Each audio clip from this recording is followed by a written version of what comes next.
Hi friends, welcome back to my YouTube channel. ಎಲ್ಲರೂ ಹೇಗಿದ್ದೀರಾ friends? ಇವತ್ತು ನಾನು ಮಧ್ಯಾಹ್ನ ಲಂಚಿಗೆ ಸಾರು ಮಾಡ್ತಾಯಿದ್ದೇನೆ, ತಿಳಿ ಸಾರು ಬೇಳೆದ್ದು. ಅದರೊಟ್ಟಿಗೆ ಇದು ಕ್ಯಾಬೇಜ್ ಮತ್ತು ಕ್ಯಾರೆಟ್ ಹಾಕಿ ಪಲ್ಯ ಮಾಡ್ತಾಯಿದ್ದೇನೆ.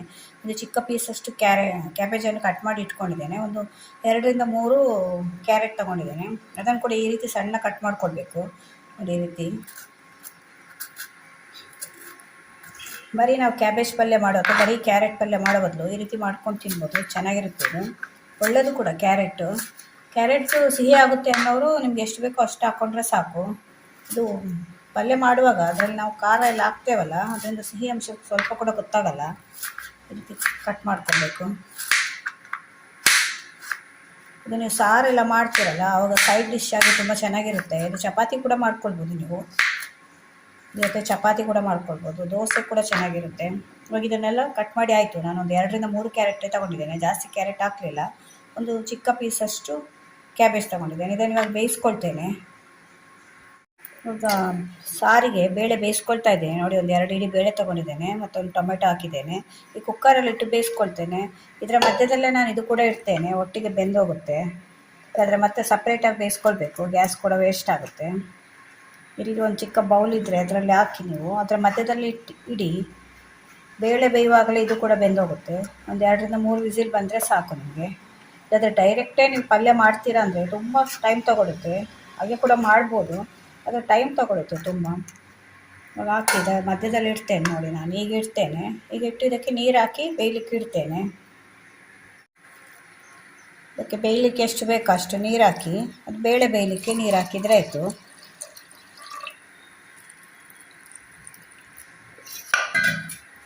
ಮುಚ್ಚಿ ಇಟ್ಟರೆ ಒಂದೇ ಸಲ ಬೆಂದೋಗುತ್ತೆ. ಇವಾಗ ಬೇಯಿಸಿದ ಮೇಲೆ ಆಮೇಲೆ ತೋರಿಸ್ತೇನೆ ನಿಮಗೆ ನೋಡಿ. ಈಗ ಕ್ಯಾರೆಟ್ ಮತ್ತು ಕ್ಯಾಬೇಜ್ ಬೇಯಿಸಿ ಇಟ್ಕೊಂಡಿದ್ದೇನೆ. ಇವಾಗ ಇದನ್ನು ಪಲ್ಯ ಮಾಡ್ತೇನೆ. 1-1.5 ಸ್ಪೂನಷ್ಟು ಎಣ್ಣೆ ಇಟ್ಟಿದ್ದೇನೆ. ಎಣ್ಣೆ ಕಾಯ್ಲಿಕ್ಕೆ ಇಟ್ಟಿದ್ದೇನೆ. ಸ್ವಲ್ಪ ಎಣ್ಣೆ ಕಾಯಬೇಕು. ಎಣ್ಣೆ ಕಾದ್ಮೇಲೆ ಅದಕ್ಕೆ 1 ಸ್ಪೂನಷ್ಟು ಸಾಸಿವೆ ಹಾಕ್ತಾಯಿದ್ದೇನೆ. ಒಂದು ಅರ್ಧ ಸ್ಪೂನಷ್ಟು ಜೀರಿಗೆ ಬೇಡ ಅಂದರೆ ಸ್ಕಿಪ್ ಮಾಡ್ಕೊಳ್ಬೋದು. ಒಂದು ಅರ್ಧ ಸ್ಪೂನಷ್ಟು ಉದ್ದಿನಬೇಳೆ, ಒಂದು 2 ಒಣಮೆಣಸಿನ್ಕಾಯಿ ಹಾಕ್ತಾಯಿದ್ದೇನೆ. ಒಂದು ಸ್ವಲ್ಪ ಕರಿಬೇವು, ಇದೊಂದು ಸ್ವಲ್ಪ ಇವಾಗ ಒಗ್ಗರಣೆ ಹಾಕಬೇಕಿದು. ಈಗ ಒಗ್ಗರಣೆ ಹಾಕ್ತಾಯಿದೆ. ಒಗ್ಗರಣೆ ಆದಮೇಲೆ ಅದಕ್ಕೆ ಒಂದು ಚಿಕ್ಕ ಟೊಮೆಟೊ ಕಟ್ ಮಾಡಿ ಇಟ್ಕೊಂಡಿದ್ದೆ, ಅದನ್ನು ಕೂಡ ಹಾಕ್ತಾಯಿದ್ದೇನೆ.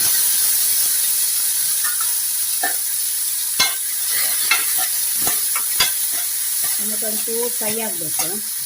ಸ್ವಲ್ಪ ಉಪ್ಪು ಹಾಕಿದೆ ಟೊಮೆಟೊ ಫ್ರೈ ಆಗಲಿಕ್ಕೆ. ಇವಾಗ ಒಂದು ಸ್ವಲ್ಪ ಅರಿಶಿಣದ ಪೌಡ್ರ್ ಹಾಕ್ತಾಯಿದ್ದೇನೆ. ಹಾಗೆ ಒಂದು 4-5 ಹಸಿಮೆಣಸಿನ್ಕಾಯಿ ಕಟ್ ಮಾಡಿ ಇಟ್ಕೊಂಡಿದೆ. ಇದು ಖಾರ ಇಲ್ಲ, ಅದರಿಂದ ನಾನು ಜಾಸ್ತಿ ಹಾಕ್ತಾಯಿದ್ದೇನೆ. ನಿಮಗೆ ಖಾರ ಇದ್ದರೆ ನೋಡ್ಕೊಂಡು ಹಾಕ್ತೀನಿ. 2-3 ಸಾಕಾಗುತ್ತೆ. ಇದು ಖಾರ ಇಲ್ಲ, ಅದರಿಂದ ಜಾಸ್ತಿ ಹಾಕ್ತಾಯಿದ್ದೇನೆ. ಒಂದ್ಸಲ ಎಲ್ಲ ಚೆನ್ನಾಗಿ ಫ್ರೈ ಆಗಬೇಕಿದು. ಟೊಮೆಟೊ ಫ್ರೈ ಆಗಿದೆ.